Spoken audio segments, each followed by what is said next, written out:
Greetings, members, one and all of the Salivation Nation. Gold and silver are staying silent. Let's embrace the quiet. And let's explore.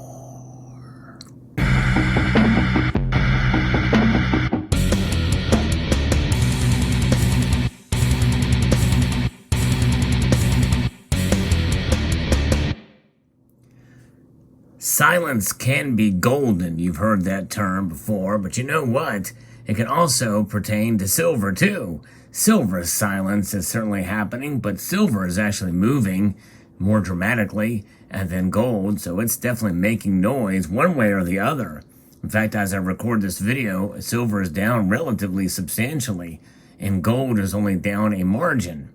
I don't want to necessarily give the prices. We all kind of know where they're at, around in the high 20s or low 21s for silver, and gold hovering around between 1820 and 1840. Can't quite break out above that 1850 range. And they're quiet trades as they're wandering the wilderness. And I'm going to be referencing an article here from Kitco, from Todd Bubba Horowitz, talks about this and likens it to an EKG. You know, we've heard of ESG, environmental social governance, but this is a different thing here now, because that's kind of where things are headed, which one would think would send gold and silver to the moon, or at least somewhere in a direction greater than where they are now. But an EKG is something that monitors the heart. And, he's likens it with a rather dramatic analogy here that they would be pronounced dead. Between the cries of manipulation and the faltering world economy, nothing seems to be able to kickstart the metals. Although, just because something is silent does not mean that they are dead. And that is certainly not the case here. The only reason why one would expect a greater amount of activity with the prices with gold and silver is given all the chaos happening around us. But nonetheless, we have been here before to some degree or another in the past recessions and even inflationary periods. It takes a while for gold and silver to react. So the question, how long can this continue? There's no answer and there's no time frame. Eventually, they will move in one direction or the other, and it's more than likely to move in the upwards direction as opposed to the downward directions over the course of the medium high to long time. In the short term, we can see them fall even below. I've heard estimates that some say that gold could fall to $1,500 an ounce and silver may hit $15. That could happen in the right circumstances. 2 years ago is a case in point. Over 2 years ago, actually, in March of 2020, we saw that activity where silver dropped below $12 an ounce as people ran to the safety of cash. Yes, indeed. But gold kind of held its own. It dropped to $2, but not nearly by as much as silver did during that time period. Certainly, there's no more room to go higher. However, the big move could go lower, according to Mr. Horowitz. But I think there's a lot of room to move higher for silver, especially. But maybe even for gold. Some people predict that we could see, if things really come to a point where, these rate hikes are not having any effect or marginal effect on inflation, that people kind of lose faith in the dollar. The dollar index falls, bond yields fall, and there you go. We're going to see the metals pop out. So there is room to go higher. Positioning should be based off of your time frame and objectives for owning or trading gold and silver, because as we know, there are multiple ways to own gold and silver, and I believe in the physical metals, and I'm not necessarily opposed to holding the ETFs or electronic forms of both of these metals. However, when you do own electronic forms of these metals, understand that you are participating in the derivatives market, which is really not a close objective of what we should be doing in order to hold gold and silver, which is why I encourage those who do trade solely in that space to get the physical in gold in the physical and silver here. That's the best way to be able to preserve your wealth over the course of a long time, because these paper markets, these are derivatives that have exploded higher than ever before in terms of the amount of paper contracts or paper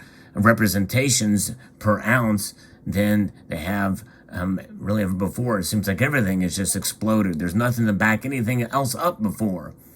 It's almost like it's an NFT, a representation of something that just does not exist. It's really frustrating.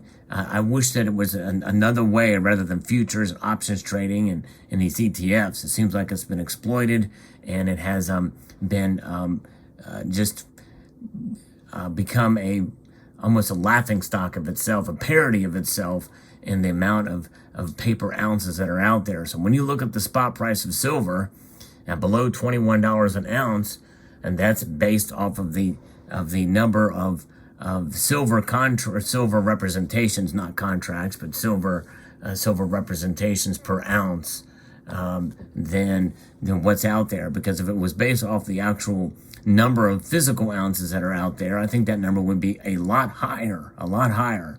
So therefore, it's going to stay asleep, and so therefore, if it's asleep, it's not dead, but it's asleep. That means you holding the physical, I think, emboldens you, and it's a time to hold on to it.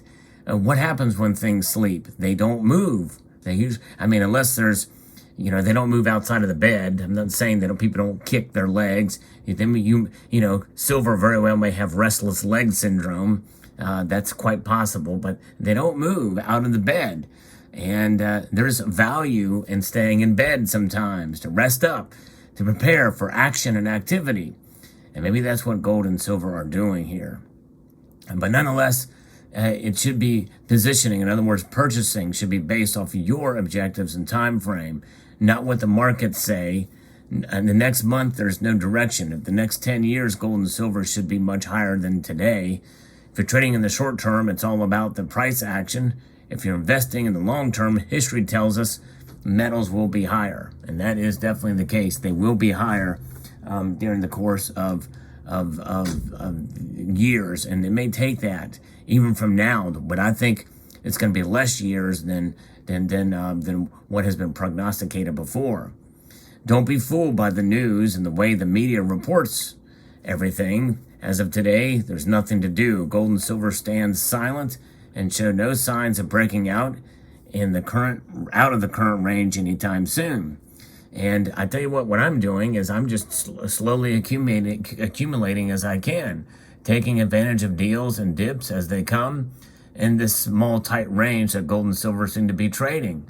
I think this is something to consider that will make things a little bit more digestible with these markets, because this is something that's going to potentially be with us for a while, and it requires patience and diligence and perseverance through these times.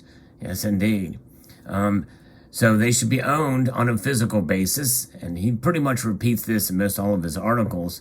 And you should use your money that is not needed for any emergencies. This is an emergency savings in a sense. You can look at it that way, but it's something that is illiquid in terms of, compared to, cash. It's good to have a little bit of this on hand too.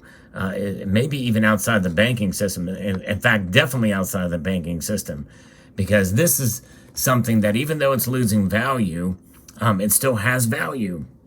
And, you could use it for a rainy day fund or for emergencies that come up. This is what the dollar is for. And so I encourage you to hold that. And then with extra discretionary income, that's when you buy gold and silver. And if you're going to do it with paper, that we can trade either side without emotions. It's tough not to do because the market is an emotional thing, for sure. In all markets, price action determines what will happen in the next day, week, or months. And you got to keep the strategies separate. The worst trade anyone can make is turning a trade into an investment, hoping for a way out. In other words, you don't want to gamble, really, especially in these markets these days. You do not want to gamble. And this is why I have always been risk averse. And I've also am a pretty tactile person. I love to touch that which I hold, and you'll be able to handle your metals in such beautiful forms, such as this with the Libertad and gold and silver. They're just beautiful to have and to admire the designs and looks of these pieces. So that's the way you do it. Yes, indeed. So let me know what your thoughts are in the comment section below. I have actually rejected 3 scam calls during the course of this video. I'm doing it for you guys. Yes, indeed. So I hope you enjoyed this video. I'd like to extend a multitude of gratitude to you all for taking the time to watch and remind you that I do post videos on a daily basis. Many of you have been complaining that you're not getting notified. And so I encourage you to bookmark the page as well as to press notification bell, because it does work at times to subscribe to the channel and to engage. If you bookmark the channel page, you can look back and see that I do post videos daily, and you can see the latest video there so that you're not relying on YouTube's notification and their algorithm.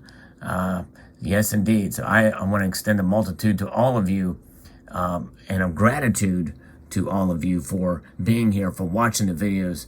You are what makes this channel great, indeed. So a multitude of gratitude. I want to encourage you to please rate, share, comment, and subscribe.